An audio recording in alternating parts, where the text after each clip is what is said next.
What if I told you that one wrong turn, one gunshot, and one summer morning in 1914 was enough to drag the entire world into chaos? In less than 5 weeks, the most powerful nations on Earth chose war. They believed it would be quick. They believed it would be glorious. Instead, it became the deadliest conflict humanity had ever seen. Sound cut. Silence. This is the story of how the world fell apart. Welcome to Echoes of History, the stories of the past that still whisper into our present. In the early summer of 1914, Europe stood at the apex of its power, a continent of gilded empires ruling over millions across the globe. Technology promised a future of boundless progress, and leaders spoke of an unbreakable peace secured by strength. They believed that if war ever came, it would be a short, decisive affair, a matter of weeks. But beneath this gilded surface, the foundations of peace were cracking. Visual map of Europe highlighting the complex web of alliances. Tension was a quiet poison, seeping into every corner of the continent. Fierce nationalism was dividing regions, pitting peoples against each other within the same borders.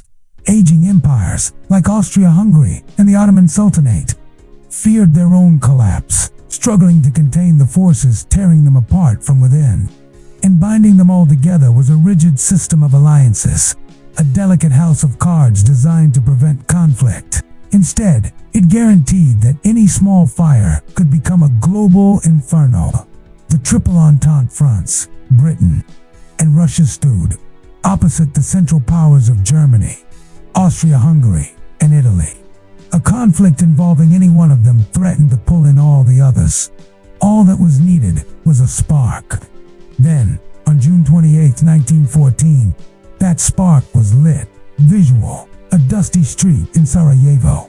Black and white photos of the Archduke and his wife in the city of Sarajevo, capital of the Austro-Hungarian province of Bosnia. Archduke Franz Ferdinand, heir to the empire's throne, was on an official visit. It was a calculated display of imperial authority in a region simmering with Slavic nationalism. For a group of young Serbian nationalists, it was an intolerable provocation. One bullet, one moment, the assassination of the Archduke and his wife, Sophie, in the streets of Sarajevo, set in motion a chain reaction that no one could stop.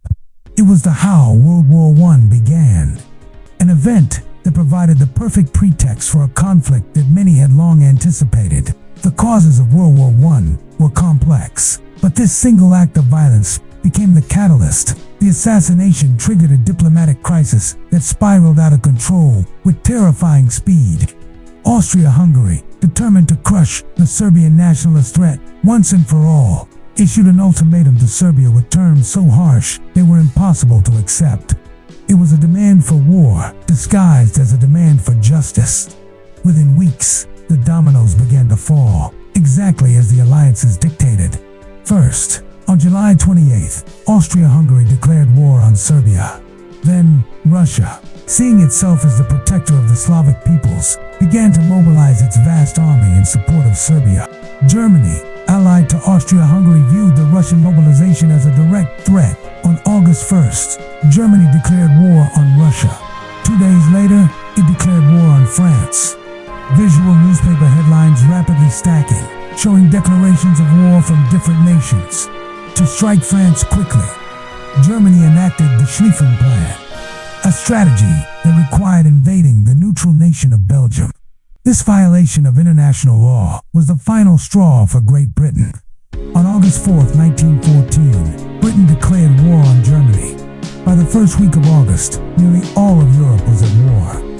The promises of a short, glorious conflict evaporated